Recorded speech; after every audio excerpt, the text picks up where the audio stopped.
Hello বন্ধুরা, welcome to only sports view. তো এই ভিডিওতে একটু সুপার কাপ নিয়ে কথা বলবো। আমরা সুপার কাপের সমস্ত রকম নিয়ম নিয়ে একটু কথা বলে নেবো এই ভিডিওতে। সুপার কাপ কবে থেকে শুরু হচ্ছে এবং কবে শেষ হচ্ছে তো সেটাও জানিয়ে দেবো, এবং সুপার কাপে কি ডার্বি হতে পারে, কলকাতা ডার্বি কি সুপার কাপে হতে পারে, তো সেটা নিয়েও আলোচনা করব এই ভিডিওতে। তো ভিডিওটি সবাই শেষ পর্যন্ত দেখতে থাকো, আর চ্যানেলে নতুন হয়ে থাকলে চ্যানেলটি সাবস্ক্রাইব করে পাশে থাকা বেল আইকনটিকে অন করে পাশে থেকো। তো সেখানেই সুপার কাপ শুরু হচ্ছে এপ্রিল মাসের 20 তারিখ থেকে। তো এপ্রিল মাসের 20 তারিখে সুপার কাপ শুরু হবে এবং মে মাসের 3 তারিখে সুপার কাপ শেষ হবে। মে মাসের 3 তারিখে সুপার কাপের ফাইনাল হবে, যেখানে সুপার কাপ বর্তমান সময়ে খুবই গুরুত্বপূর্ণ একটা টুর্নামেন্ট, যেখানে সুপার কাপের যে চ্যাম্পিয়ন হয় সে এএফসি চ্যাম্পিয়ন্স লিগ 2 এর একটা স্লট পায়। হয়তো সে ডাইরেক্ট স্লটটা পাবে না, যেরকম আইএসএল লিগ শিল্ড চ্যাম্পিয়ন হয়েছিল মোহনবাগান, তো এই বছরও লিগ শিল্ড চ্যাম্পিয়ন মোহনবাগান হয়েছে। তো সেখানে মোহনবাগান ডাইরেক্ট স্লট পেয়ে গেছে এএফসি চ্যাম্পিয়ন্স লিগ 2 এর। তো সেখানে সেরকম ডাইরেক্ট স্লট পাবে না, তাকে একটা নকআউট খেলে যদি নকআউটটা জিততে পারে তবেই সে এএফসি চ্যাম্পিয়ন্স লিগ 2 এর স্লট পাবে। আর যেখানে সুপার কাপ 16টা টিম নিয়ে আয়োজিত হবে, যেখানে আইএসএল থেকে 13টা টিমই খেলবে এবং আই লিগ থেকে প্রথম 3টে টিম খেলবে। তো সেখানে 3 নম্বর টিমটা খেলার জন্য রাজি হয়েছে আই লিগের। তো আই লিগের 3 নম্বর টিমটাও খেলবে, যেখানে গোকুলাম কেরালা এফসি হয়তো আই লিগের 3 নম্বর টিম হিসেবে আসতে চলেছে। এছাড়া আই লিগ থেকে ইন্টার কাশি আসবে আর চার্চিল ব্রাদার্স আসবে।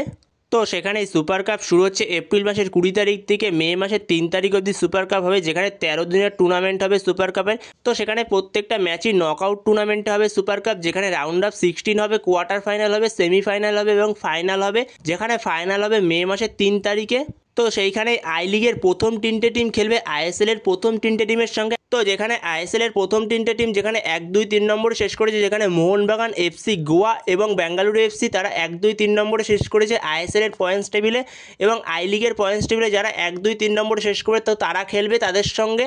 তো এরপরে সবার মনে আরও একটা প্রশ্ন আসতেই পারে, তো মোহনবাগান যেহেতু ওইদিকে আইএসএল লিগ শিল্ড চ্যাম্পিয়ন হয়ে মোহনবাগান যেহেতু অলরেডি এএফসি চ্যাম্পিয়ন্স লিগ 2 এর স্লট পেয়ে গেছে, তো সেই জায়গাতেই মোহনবাগান যদি আবারও সুপার কাপ জেতে তাহলে কি মোহনবাগান ডবল খেলবে? তো সেখানে সেরকম কোনো ব্যাপার না। তো Mohun Bagan already ISL league shield champion হয়ে এএফসি চ্যাম্পিয়ন্স লিগ 2 এর স্লট পেয়ে গেছে। তো সেই জায়গাতে যদি সুপার কাপে আবারও মোহনবাগান চ্যাম্পিয়ন হয় তাহলে হয়তো এফসি গোয়াকে স্লটটা দিতে পারে, যেখানে এফসি গোয়াকে নকআউট খেলে তাদের এএফসি চ্যাম্পিয়ন্স লিগ 2তে প্রবেশ করতে হবে। যেহেতু আইএসএল এর 2 নম্বরে শেষ করেছে তাই জন্য তাদের দিতে পারে, এফসি গোয়াকে একটা স্লট দিতে পারে, না হলে সুপার কাপের যে রানার্স আপ হবে সেও পেতে পারে। তো সেখানে এই পসিবিলিটি সবথেকে বেশি আছে আইএসএল 2 নম্বরে যে শেষ করেছে, মানে এফসি গোয়া 2 নম্বরে শেষ করেছে, এফসি গোয়ার পাওয়ার চান্সটাই বেশি যদি মোহনবাগান চ্যাম্পিয়ন হয় সুপার কাপে তবেই, না হলে যে চ্যাম্পিয়ন হবে তো সেই পাবে এএফসি চ্যাম্পিয়ন্স লিগ 2 এর স্লটটা। তো এর আগেই সুপার কাপ নিয়ে যেরকমটা জানিয়েছিলাম, সুপার কাপে তো প্রতিদিন 2টো করে ম্যাচ হবেই। তো সেখানে সুপার কাপের যেরকমটা জানিয়েছিলাম একটা ম্যাচ হয়তো 4:30 কিংবা 5টা থেকে হতে পারে বিকেলে, তো সেরকমই বিকেল 4:30 থেকে হবে প্রথম ম্যাচটা। তো সেইখানে সেকেন্ড ম্যাচটা 7:30 অথবা 8টা থেকে হতে পারে, তো সেখানে সেকেন্ড ম্যাচটা হবে 8টা থেকে। তো সেইখানে প্রতিদিন তো 2টো করেই ম্যাচ হবে, যেখানে বিকেলের ম্যাচটা হবে 4:30 থেকে আর রাতের ম্যাচটা হবে 8টা থেকে। তো এরপরে কি আমরা সুপার কাপেও কলকাতা ডার্বি দেখতে পারি আবারও? তো সেখানে হ্যাঁ, অবশ্যই আমরা সুপার কাপে কলকাতা ডার্বি দেখতে পারি, যেখানে সুপার কাপের কোয়ার্টার ফাইনালে আমরা সুপার কাপের কলকাতা ডার্বি দেখতে পারি।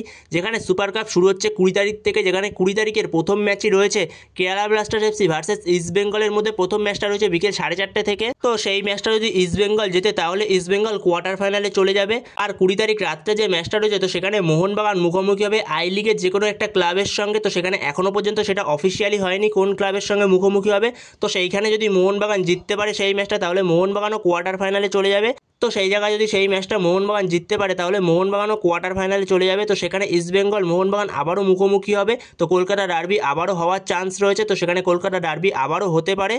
তো এরপরে যদি সুপার কাপের বেশ কিছু নিয়ম নিয়ে কথা বলা যায়, তো সেইখানে যদি সুপার কাপের বেশ কিছু নিয়ম নিয়ে কথা বলা যায়, তো সেখানে সুপার কাপের প্রতিটি টিমই তাদের নিজেদের টিমে 6টা করে বিদেশি প্লেয়ার খেলাতে পারবে। তো এরপরে নিয়মটা হচ্ছে সুপার কাপ যেহেতু নকআউট টুর্নামেন্টে হবে, তো সুপার কাপের নকআউট টুর্নামেন্টে যদি 90 মিনিটের রেজাল্ট না আসে তাহলে তো এক্সট্রা টাইম হয়, তারপরে পেনাল্টি শুট আউট হয়।